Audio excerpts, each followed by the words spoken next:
All right. Well, good afternoon, everybody, or at least afternoon for most of us in Eastern time zone. I know, Cliff, it's not afternoon yet, but we are going to go ahead and get started with today's best practices trading with Cliff Karthauser. Cliff is going through kind of the second piece of cracking the code to extraordinary results. He had actually met with us last month and provided kind of the first half of this training, and he's going to be following up today with the second half of the training. So without further ado, I'm going to turn things over to Cliff.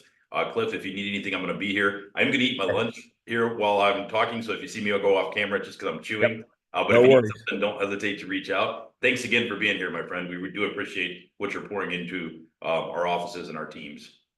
Awesome. And this is a lunch and learn, so it's okay to eat lunch because it's about what 12:05 your time, 11:05 where I am in Omaha. And thanks to everybody for coming back into this. Hopefully, most of you were here 3 weeks ago when we covered the first uh, uh, 4 Roman numerals, and I'm going to do a quick recap of 3 weeks ago for those who weren't here.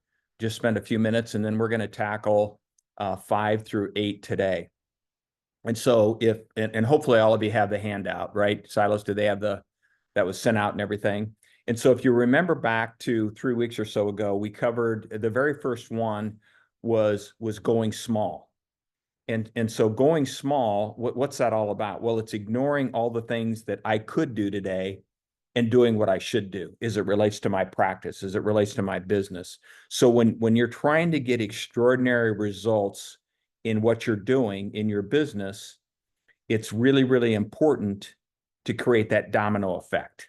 And how do we do that? We do that by identifying the very most important priority and knocking that first domino down.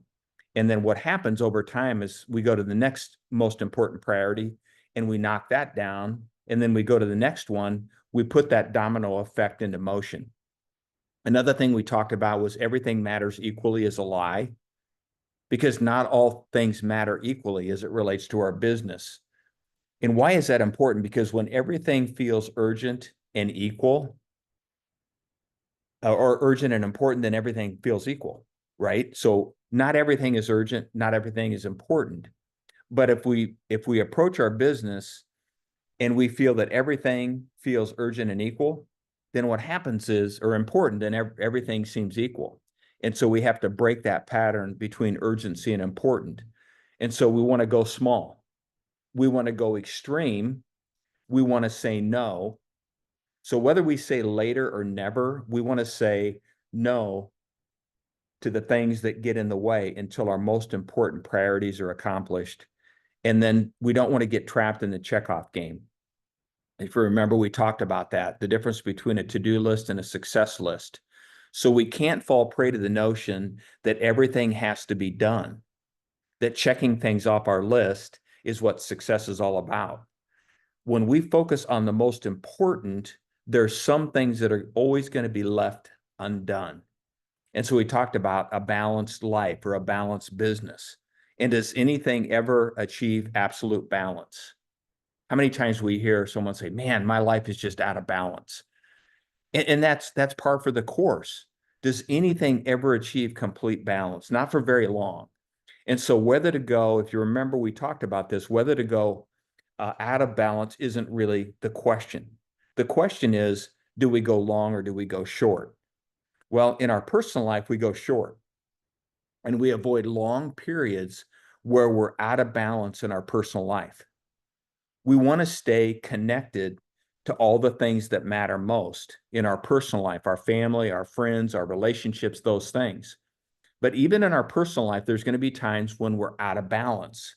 In your handout, you've got the descriptor, the vertical dotted line, which represents you being in complete balance. And so again, in your personal life, there will be times when you're out of balance, but you don't want to stray very far from that vertical dotted line, and you want to bring your personal life back into balance. Now, in your professional life, in your business, there's going to be periods where you're going to have to go long and understand that you're going to be out of balance for a longer period of time before you come back into balance. And we talked about a good example is what? Open enrollment. You're 2, 3 months away. Maybe some of you don't want to hear that, but it's going to come knocking fairly soon. And so during that period of time, you're going to be out of balance for a longer period of time. You have to if you want to achieve extraordinary results. But it's not forever. It's for that 2.5 month or so, 2.5 to 3 month window of time. The last thing we talked about, number 4, was big is bad as a lie. And so if we fear big success, which we don't want to fear, but if we fear big success, we will either avoid it or we'll sabotage our efforts to achieve it. One of those two things is going to happen.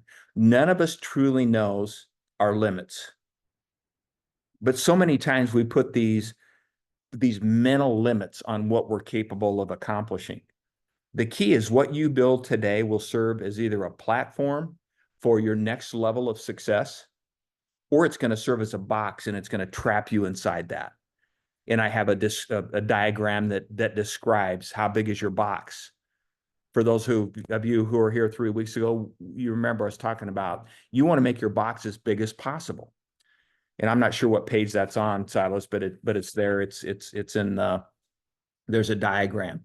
So today we're gonna tackle. Well, first of all, does anybody have any questions or thoughts or comments on what we covered 2-3 weeks ago? We kind of got out of cycle, and now we're back on the second Wednesday of the month. But anybody have any questions or comments or feedback?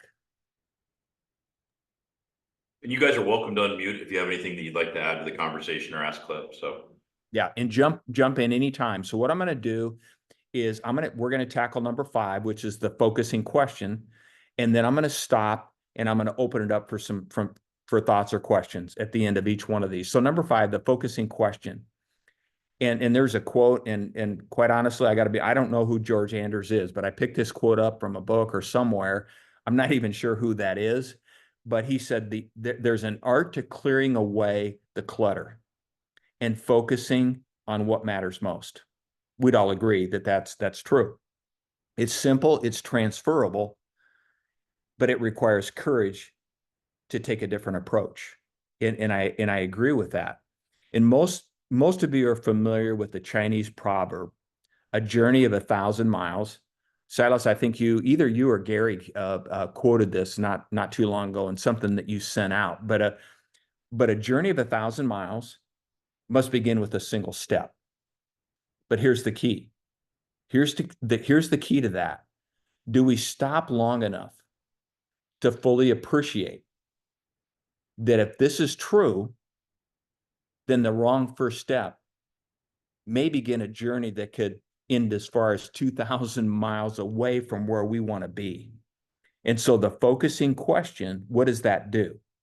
It helps keep our first step from being a misstep. We want our first step not to be a misstep. We want it to be the right step. So you may ask, why focus on questions when what we really want are answers? We all seek answers. So why do we focus on questions? Very simply, its answers come from questions. And the quality of any answer that you pose to a prospect or to a client or to a team member, the quality of any answer is directly determined by the quality of the question that you ask them. And so if we ask the wrong question, what are we going to get? We're going to get the wrong answer. If we ask the right question, we're going to get the right answer. And if we ask the most powerful question possible, the answer can change the trajectory of your business. If we ask the most powerful question possible. So how do we do this? How do we even go about doing this? How do we come up with uncommon questions, which is what we want, that take us to uncommon answers, to uncommon results, extraordinary results, cracking the code? We ask the focusing question. That's the formula for driving you towards exceptional results. And so what is that question? And we're going to unpack this. The focusing question, it's in your handout. What's the one thing I can do such that by doing it, everything else will be easier or unnecessary? That is an incredibly powerful question. So if you look at the diagram, you have the large circle. What does that large circle represent? and I've got an arrow that's touching the outside of that large circle, that's the big picture as it relates to your business. What's my one thing? The big picture, what's my one thing? And what does that do? It points you to the right direction that you need to take. Now, the small circle inside the larger circle, the dot, that's your small focus. That represents your small focus. And what's my one thing right now? So that points you in the right direction, or I'm sorry, with the right action. So we need the right direction, which is the big picture, but we also need to take the right actions, which is keeping our focus as small and as narrow as we possibly can. And so what does that focusing question do? It collapses all possible questions into one. And so I want to unpack this. So part one is, what's the one thing I can do? So just think about your business. There's lots of stuff going on. You're scattered. We are distracted on average every 3 minutes. Research that's been done. We're distracted on average every 3 minutes. So what's the one thing I can do? What does that do? It sparks focused action that we need to take. What's the one thing tells you the answer will be one thing versus many. So what does that do? It forces you towards something specific. Again, narrowing your focus. What's the one thing I can do? It sparks focused action, going small. Part two of that question, such that by doing it, okay, what does that tell us? That tells us there's a criteria that our answer has to meet. It's the bridge between doing something and doing something for a specific purpose. There's all kinds of things that I could do today, but do I have a specific purpose why I'm doing those things based on priority? What are the most important things that I need to do? The priority that I need to do. And then part three, everything else will be easier or unnecessary. So part one, what's the one thing I can do? Part two, such that by doing it, part three, everything else will be easier or unnecessary. That's the leverage test. That literally is the leverage. That tells you when you found that first domino. It'll lead you right to that first domino. It says that when you do this one thing, everything else that you could do to accomplish it will either be easier, it'll be doable with less effort, or no longer even necessary. And so the focusing question asks you to find the first domino and focus on it exclusively until you've knocked it down. What stands in the way of being much more productive? A lack of focus and distractions. And they're everywhere. Distraction on the average, every 3 minutes, we become distracted. And when you're distracted and you're bouncing from one thing to another, what happens is your brain has to switch from what you were doing to something else. And then it takes on average 11 minutes for you to regain focus. I mean, think about the lost production that occurs when we switch from one thing to another. What is that called? Well, it's called multitasking is what it is. And I'm in the camp that multitasking does not serve us well, because we're going to become very average at a whole bunch of stuff because we're not hyper-focused on the most important things when we switch, when we go back and forth. But a lot of people say, man, I'm really good at multitasking. I can handle a lot of things. You're about an inch deep and a mile wide. And the goal is to become world-class at a few things that are going to really move the needle in your business. And so a few big ideas as it relates to this number 5, the focusing question. Great questions are the path to great answers. And so what does that focusing question do? It helps you find that first domino for your business or any other area of your life. I mean, you can apply this to anything else where you want to achieve extraordinary results. You know, think about if you have kids that are in athletics, you know, narrowing their focus, making sure that they're spending the majority of their time on the things that are going to improve their performance. You could apply it to athletics. You could apply it to, you know, playing an instrument, many, many other things we could apply that to. It's also a double duty question. It comes in two forms, the big picture and the small focus. One is about finding the right direction. The other is finding the right actions that we need to take on a day-to-day basis. Because the right direction is bigger thinking. What's out over the horizon. So you may have a big direction as it relates to open enrollment. You're going to set goals and objectives, and you're going to have some things you want to accomplish. You want to go in a certain direction. How are you going to get there? By taking the right daily actions. So we've got to have the big picture, but we also have to have the small focus as well. What's my one thing? What's my one thing right now? So I'm going to stop there. That's number 5, the focusing question. What's the one thing I can do such that by doing it, everything else will be easier or unnecessary? Silas, I'm going to open it up for a question, some thoughts, any feedback, because I want to go slow enough that everybody's, that we're grasping these concepts. So I'd rather go slow and even not get through everything than go too fast and lose people. I think it's interesting your comment around multitasking does not serve us well. I've begun to realize that over the last number of years. I think at one point in my career, I took pride, like you said, in saying, oh, I can multitask well, I'm good at that. But I totally agree with you. The data just doesn't support that, right? I just don't think most people can multitask effectively. I totally agree. But yet we like to think we can handle lots of different things, but there's when we left, there's something. Many humans have a theme called completion. So when we're trying to drive towards extraordinary results, we have to understand that we're not going to get everything done. But humans, many people have this theme called completion. So we want to complete everything. We want to get through our entire list. We want to check things off the box. But if we're driving towards extraordinary results, we have to come to grips with the fact that some things are going to have to be left undone if we want to move to extraordinary results. We just have to make sure that we're not leaving undone the things that are going to really move the needle in our business. But I don't know if you've heard about completion, but a lot of people, they have that theme. They need to, even if things are even fairly trivial, they want to make sure that they get those things done. But can you talk any more about like this idea of what's my one thing?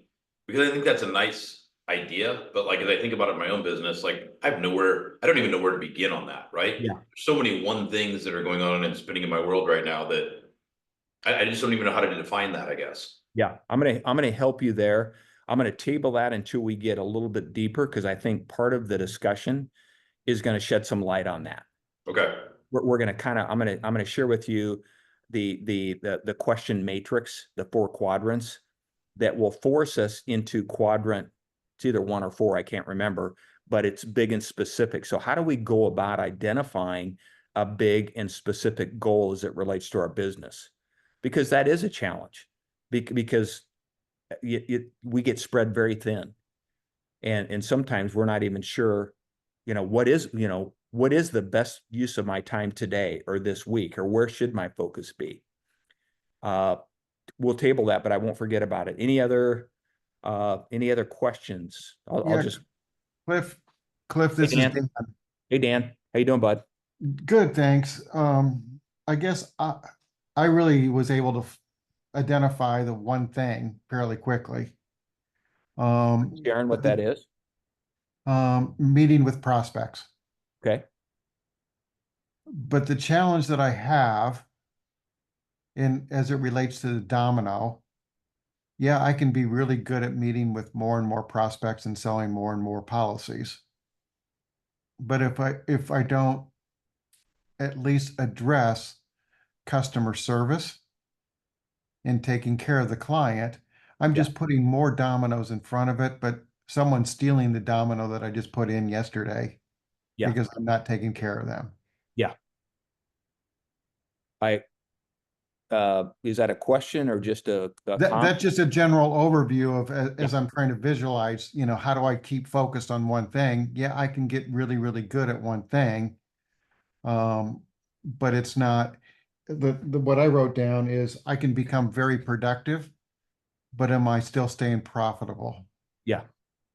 And that's a great point, because part of customer service, in you've heard me talk about this before as well, client experience.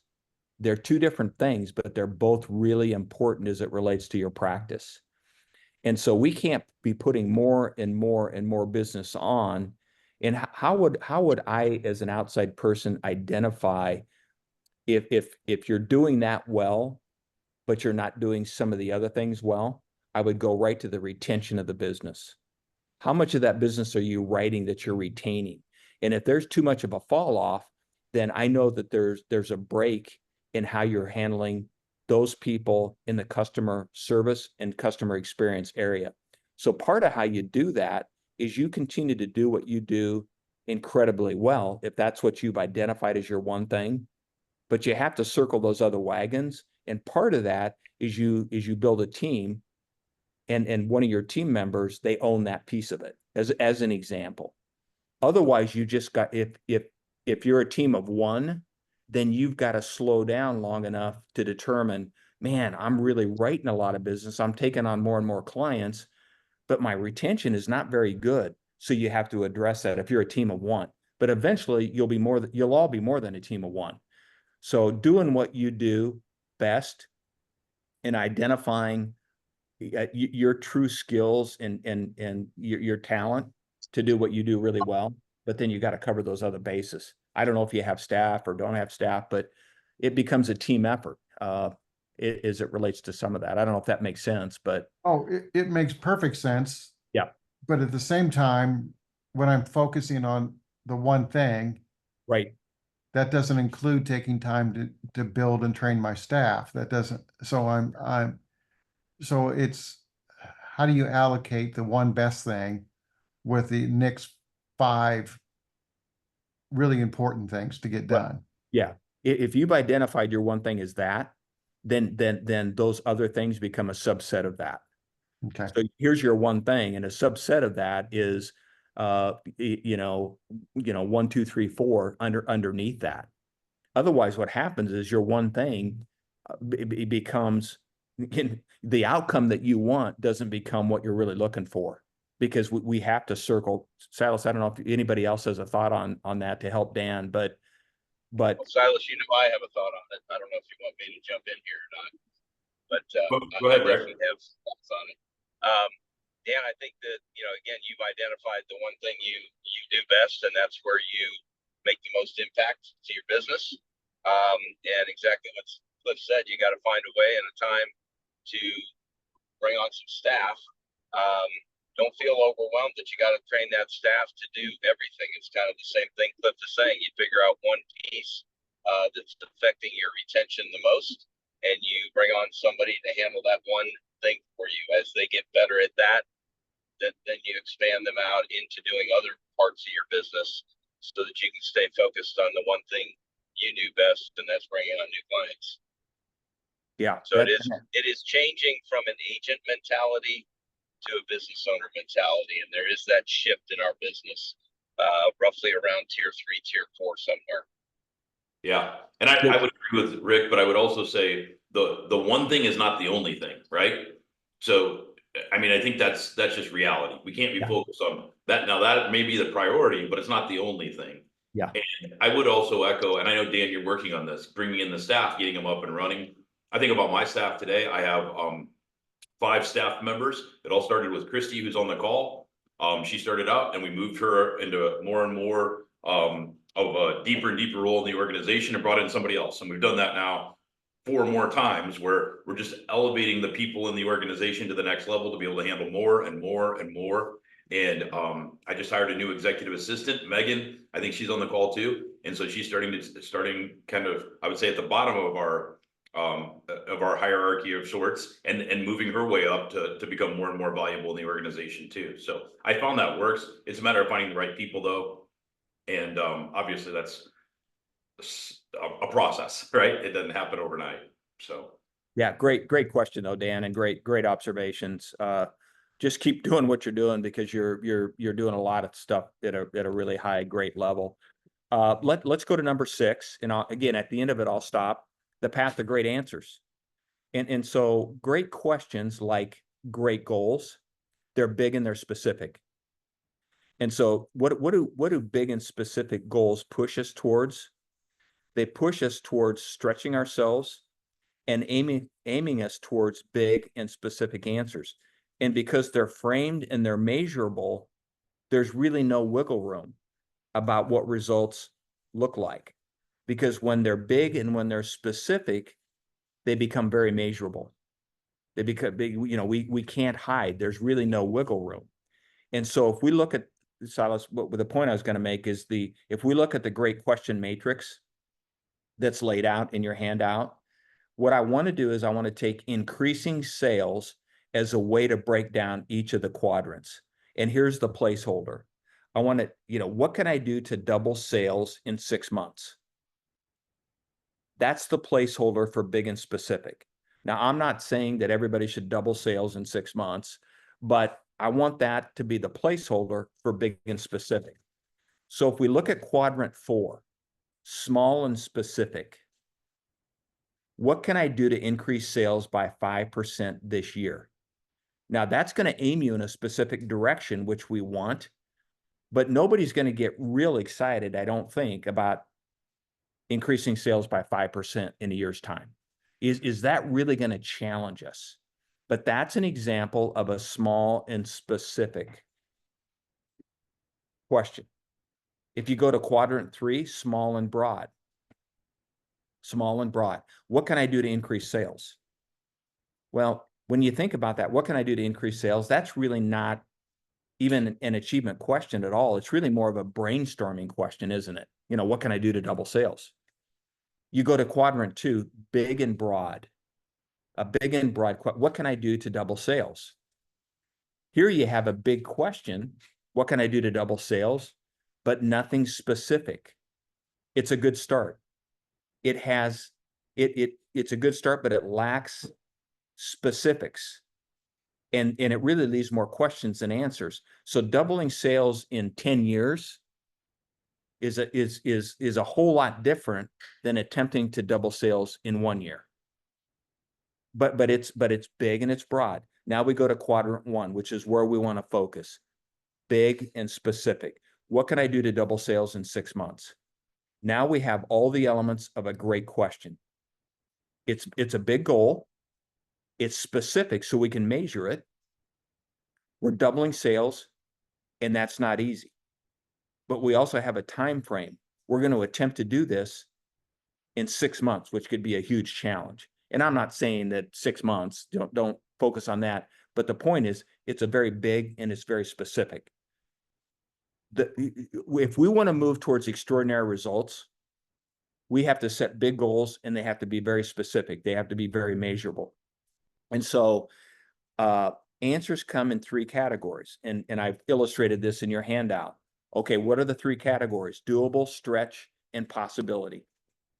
And so the easiest answer that we can seek is always the one that's already within our reach. It's within the reach of our skill set or our experience or our knowledge, right? We can I can lean across the table and I can reach that doable goal. It's a solution that's probably not really going to stretch me much at all. I can roll out of bed and pretty much if I just show up, I'm going to hit my doable goals. And I'm going to achieve those, not where we want to focus. Then we go to that next level up, which is stretch. Now, that's still within my reach, but it can be the farthest end of my range. I'm going to have to really stretch myself to accomplish a stretch goal. I'm going to have to extend myself, maybe work a little overtime, and it's going to push me to the very limits of what I'm currently capable, my current abilities. So to go beyond that, I may need to learn something new or take maybe a little bit bigger risk to get beyond that stretch goal. So think of a stretch goal as potentially achievable and even probable, but it's going to depend on how big an effort I want to put forth towards that goal. And then we have the last, which is possibility, a possibility goal. So here's what high achievers do. High achievers understand the first two routes. They understand doable, they understand stretch, but they reject them. They dismiss them, they reject them. They're unwilling to settle for ordinary when something bigger is possible, when extraordinary is possible. So they've asked a great question and they want the very best answer, big and specific. So highly successful people, they just choose. It's a choice that we all make. They choose to live at the outer limits of their achievement. They not only dream of, but they deeply crave what's beyond their natural grasp. And we can all identify, many of you fit that category, but we can identify people that have really gone beyond the limits. They've stretched themselves. And so when you think about doable, stretch, and possibility, we all, doable, you don't want to set a doable goal during open enrollment. You want to stretch yourself, and you may even want to say, okay, what's possible during this period of time? And I'm gonna be with some of you in September, and I'm gonna come prepared to help you have your best open enrollment period ever, if you have a desire to go there, because we have to have the desire to go there, or we're not going to have a good outcome. But I'm working on that presentation now, and it's going to bump up right prior to open enrollment period. I'm going to stop there for a minute or two and take on another question or two, or thought or comment. And I can randomly call on a couple people too, just to make sure they're listening. Silas, what about Nicole? Is Nicole? Is it Treber? Not to put Nicole on the spot, but I got to make sure she's listening. Or anybody else? How about, is Tanya? Anybody else? Somebody's got to have. Ashley, who has a question or a thought? I know Mike does. I'm listening, but I'm just taking it in. Okay. Anything, if I need to slow down a little bit, because there's a lot to unpack here. Mike, any thoughts? Yeah, I don't want to give Rick credit with this, but I will, since he's on. I just saw him laugh, yeah. So, Rick has been asking us for years what is possible, trying to push us. And just thinking about the different types of goals, doable, stretch, and possibility. Most of us do settle for the doable or even the stretch. And we think we're doing a great job. Hey, I'm stretching for this goal, but really with Rick asking the last couple of years what is possible has really pushed us with our teams to try and go beyond what we actually think is possible. Yeah, that's awesome. Yep. And that sounds like Rick. That sounds like something he'd be doing, right? Pushing. But if you were to write the word impossible on a yellow pad, and then you break that word apart, what's the first two letters? I am. So you look at that word impossible and you break it apart and break it into two words. What does it say? I'm possible. It is possible. Don't set limits. I am possible. We all are. We're all capable of accomplishing more, but it comes down to a lot of things, desire and some of that. And we'll, at a future session, we'll get into some of that. But anybody else have a thought or a comment? Something you said around that just kind of struck me is, do you have a desire to have your best AEP, OEP ever? And I guess I would challenge some of my team members, is that something you desire? Is that something you even want? And I think you gotta have a why, you gotta have a reason. And that's probably what you're going to get into deeper at a later date. Because some people, I think they're very content where they're at. Sure. And so I think you gotta blow that up a little bit and expand that a little bit. And I said this in our training yesterday. You know, I think a lot of us get to a point where money, we have enough money to do and live like we want to live. And money's not everything, but money makes everything a lot easier, and money equals freedom, and money gives you the ability to do bigger things. And when I'm talking bigger things, it's not just for yourself or for your family. It's, you know, to give and to have legacy thoughts around what is this, you know, what impact can I have when I'm gone? And so I know a number of people on my team, Gary Boverhoff is one that him and I have had this conversation a number of times where, you know, taking that to the next level of it's, I'm not just, I mean, I'm content, I'm good, I've got enough money, but what would it look like if I could double this and then do a lot for other people and a lot for my family, even Yeah. generational type of wealth? Yeah. So, And Gary and I have had those conversations, and I know some of the things that he's doing because of his ability to help other causes and things, and he picks out one or two every year and tries to really give back that way. I coach an individual, I'm not going to tell you who it is, with Health Markets in a different in a different geographical territory, but this is maybe 3 or 4 months ago, and he's doing well. And he said, you know, Cliff, I'm really content, and I'm making good money. I have a good life. I have independence, and he's got you know, small, you know, kids that they're raising, he and his wife, and you know, they demand attention and things, which is understandable. He said, but you know, I'm pretty comfortable, but I don't like the way I'm feeling about it. So I'm comfortable, I'm making good money, and you know, what are your thoughts on that?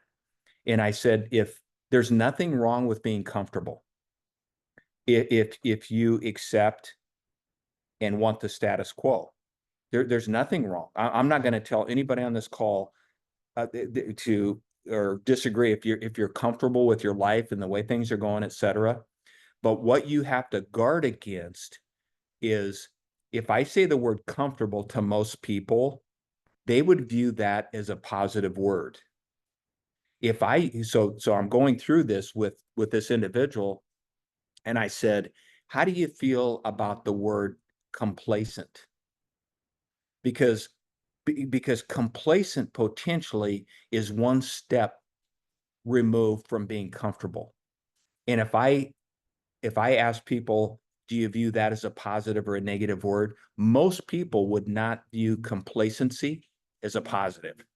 And so we just have to make sure that we don't become so comfortable that we become complacent. Because we're wired, human beings are wired to be challenged, in my opinion, to be pushed a little bit, to be challenged. And so there's nothing wrong with being comfortable, but don't get into a pattern and have that eventually be a complacency thing. I don't know if that makes sense or not, but that really seemed to help this individual. He says, man, because I don't want to be complacent. None of us wants to be complacent. I don't think. And so anybody else have another thought or question? If not, I'm gonna move to number 7. I do. I have Okay. a comment on that, Okay. Ms. Ronnie.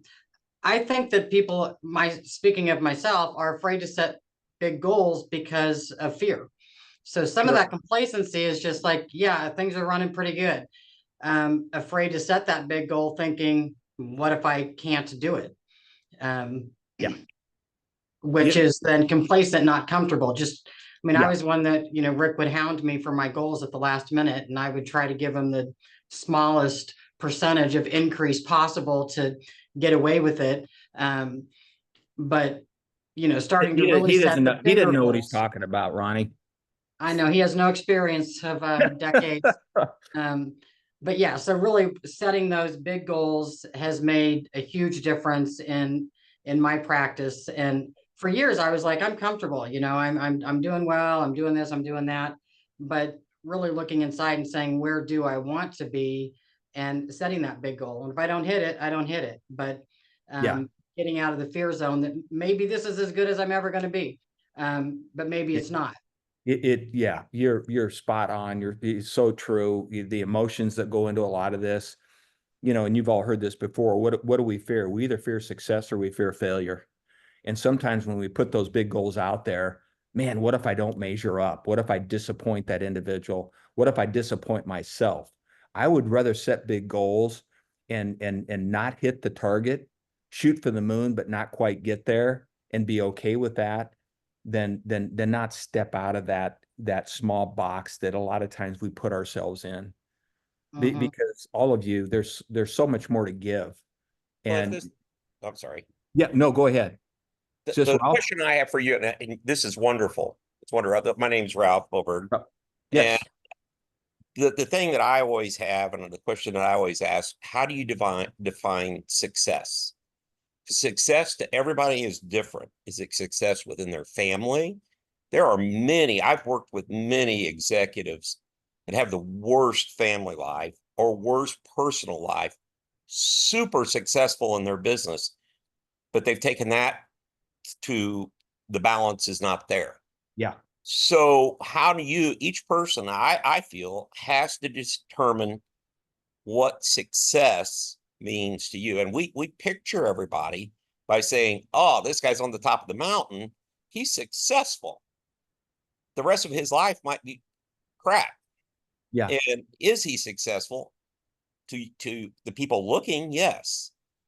But I mean, that's my, how you define, I think success and goals go hand in hand. Yeah. And I couldn't agree more, Ralph. And the thing is, we all have to come up with our definition for what success is, for what success looks like. I can't give Silas his definition for success. He has to take that on. He has to own that. But one way I've tried to think about that and coach people is because we want to be successful during the first half of our life, based on the things that most people would identify success around. Owning a home and driving a nice, those sorts of things. We're chasing stuff. We really are. There's nothing wrong with that. So if you think about the first half of your life, I'm in the second half. I'm into the fourth quarter probably of the second half. But if you think about the first half as a quest for success, however we define that, the second half is a journey to significance. And significance is much more important as we look at our body of work, as we look at our life, at least the way I look at things.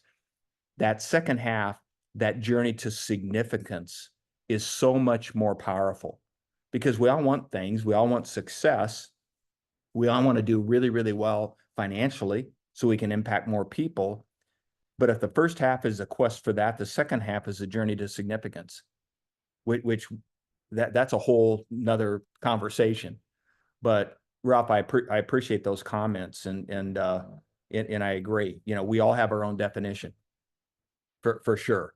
So let's tackle live by priority. And so when each day begins, we began today. We all began today a few hours ago. It's a Wednesday morning. We all have a choice, don't we? We can ask, what shall I do, or what should I do? And so without direction, without purpose, whatever you shall do will always get you somewhere. We would all agree that whatever I shall do, it's going to take me somewhere today. But when you're going somewhere on purpose, there will always be something you should do that will get you where you must go. Think about the power of that as it relates to your business. When our lives are on purpose, living by priority takes precedence. And that's a small statement, but how much power is in that small statement? When our lives are on purpose, living by priority is going to take precedence. And so I'm going to walk through this goal setting to the now. And so it's a filter. By thinking through the filter of goal setting to the now, what do? We set a future goal, and then we methodically drill down to what we should be doing right now. And so your one thing right now it's nestled inside your one thing that you should be focused on today, which is nestled inside your one thing this week, which is nestled inside your one thing this month. So goal setting to the now, we have to break that down. Every day matters. We do not dismiss any days. Every day matters. And so when you break this down, you start with a someday goal, but we have to break that all the way down. It's how a small thing can actually build up to a big one, to a big outcome. So we start big, but then we narrow our focus down. What are we doing? We're lining up our dominoes. We're lining up our dominoes, you know, weekly, you know, based on my monthly goal. What's the one thing I should be doing and I can do this week? Well, based on my weekly goal, what do I need to be focused on today, on Wednesday? And based on my daily goal for a Wednesday, what's the one thing I can do right now to impact that day? And so what are we doing? We're training our mind on how to think, how to connect one goal with the next over time until we know the most important thing that we have to do right now. We're learning how to think big, but go small, to narrow our focus. Remember, people are distracted every 3 minutes. We're narrowing our focus down. There can only be one. And as Silo said, there is more than one, but we have to start with the most important priority, the one thing that we can do right now that will help us achieve what matters most, to achieve extraordinary results. What's our top priority? Goal setting to the now. Knowing your future goal is how you begin. But then you have to identify the steps we need to accomplish along the way that keeps our thinking clear while we're uncovering the right priority, right? We've got to live based on priority, and then put pen to paper. Write your goals down and keep them close to you. It's amazing to me that if you write your goals down and you keep them close to you, if you review them often, you have a 42% higher probability of accomplishing those goals. I mean, think about that. And there's even, it goes up even further if you write them down, keep them close, review them, and share them with someone else. Ronnie, for you, you got to share them with Rick. Sorry about that, but that's what you know. But can you imagine? It'd probably be, I don't know what the percentage would be, but it would go beyond 42%. So if we write our goals down, if we keep them close to us and we review them, we have a 42% higher probability that we're going to reach them. So what do we want to do? We want to pull our purpose through to a single priority built by goal setting to the now. That top priority, use that focusing question. The one thing I can do such that by doing it, everything else will become easier or unnecessary. And I'm not saying all this stuff is easy, but we tackle these things one building block at a time. Any thoughts on goal setting to the now? Goals, does that help? Because what it does is it forces us to narrow our focus down into, on a Wednesday, what do I need to accomplish today? And what should I be doing right now? What should I be doing right now? Hey, Cliff, can I say something on the sharing part? Absolutely. Because a lot of times we set goals, we don't want to share them with other people because of there's accountability. But last year I had my Medicare goal during the enrollment period was pretty aggressive. And I kind of was reviewing where I was at and didn't think I was going to get there. I had shared my goal with my assistant. So I was kind of like doing the, oh, what was me? I'm not going to hit my goal kind of thing. And Sure. she said, okay, let's change our focus and what can we do to get there? So because I'd shared my goal with her, she was more determined. She kept me on focus and we hit our goal. That's awesome. That's awesome. Isn't it funny how just sharing with one other, because what it does, Mike, just what you said, it heightens accountability.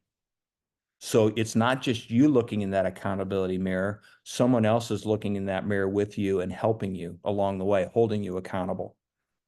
And accountability is a word that is misunderstood by a lot of people, in my opinion, because they view it as a negative word. I don't need somebody telling me what to do. I don't need somebody holding me accountable. And yet it's not a negative word because we care about somebody else's success. We have a vested interest in them or what they're trying to accomplish. So Do we get better with accountability metrics built into our business or not? Well, we absolutely get better if we have the right metrics from an accountability perspective built into our business. And when do we account for things? My opinion is we have to have weekly accountability, not monthly, not quarterly. Too much water passes under the bridge. It's that weekly accountability. So at the end of because you're business owners, you're all independent business owners. At the end of every week, you've got to account for your activities, but you also have to account for your results. Every week, cash out the till every week. You're an independent business owner. Number 8, live by priority or live with purpose. And so a lot of you've seen this before, a descriptor, an iceberg. If you think about purpose, priority, productivity, and profit, they're all part of an iceberg. So I've laid this out, illustrated it for you. And so so typically, how much of an iceberg is viewable? Can we see? About 40%, give or take. And so typically only a small portion of an iceberg is above water. So whatever we see is just the tip of everything that is there. And so what's beneath the surface? The things that drive us, that keep us engaged when the car leaves the road and we fall into a slump or we become disillusioned a little bit. What keeps us going? It's purpose, mission, and priority. It's how we're conducting ourselves. It's how we're living our life. It's how we're running our business. In your business, profit and productivity are driven by purpose, mission, and priority. Now, what do companies want? Health markets, United Health, where is their focus? I'll tell you exactly where their focus is. They're steely-eyed in their focus on what? The tip of the iceberg.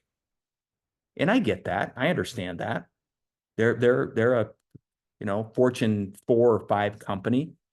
They're focused there. But we can't lose sight of what makes our business run, the productivity and the profit. What makes our business run is, are we purpose-centric? Do we have a mission? And do we have a priority around how we're running our day, how we're running our week, how we're running our business? Because I'm a firm believer that those things will drive the productivity and profit that you want. The more productive you are, the more purpose and priority are pushing you and driving you. So what's visibility or what's visible is productivity and profit. The substance that serves as your business foundation is what's at the bottom. It's what's at the bottom. And so happiness happens. Where does happiness happen? It happens on the way to fulfillment. Do we feel good about what we're doing? Is what we're doing, is it filling our cup? The surest path to achieving lasting happiness happens when you make your business and your life about something bigger than you. About something bigger than you. So when you bring meaning and purpose to your everyday work, to your everyday actions, discover your big why. Now that's almost an overused thing now because we hear about it, we read it, it's discussed everywhere. Well, discover your purpose by asking yourself what drives you. And so what's the thing that gets you up early, keeps you up late, keeps you going when you're tired and run down and even somewhat discouraged? We have to call on something. And that's where the purpose and the why, finding that's where that comes in. Many people struggle with that. I coach, and I've told Silas and Rick about 80% of my work is with your entity. And I feel blessed about that. I mean, I've really tried to narrow my focus down to one organization I want to serve. If it could be 100%, I'd love it to be 100%, but it's about 85% of my work now. And so absent an answer, because I have people all the time, man, I struggle with purpose and I'm not sure what that should be for me. And you can't force it. And so absent an answer, pick a direction. And so point your business and your life in a positive direction. And over time, you're going to find your purpose. Don't overthink it. We can't. So sometimes it's, man, that's a heavy thing. What's my purpose? And I must be a failure because I can't articulate what that is for me. It doesn't have to be heavy. Think of it simply as that one thing that you want your life to be about more than anything else. And eventually you'll figure some of that stuff out. You really will. So I'm gonna stop there, open it up for some questions on anything I've covered. Anything on live with purpose or anything I've covered today. Anybody have a thought or question or anything I need to go over, maybe in more detail?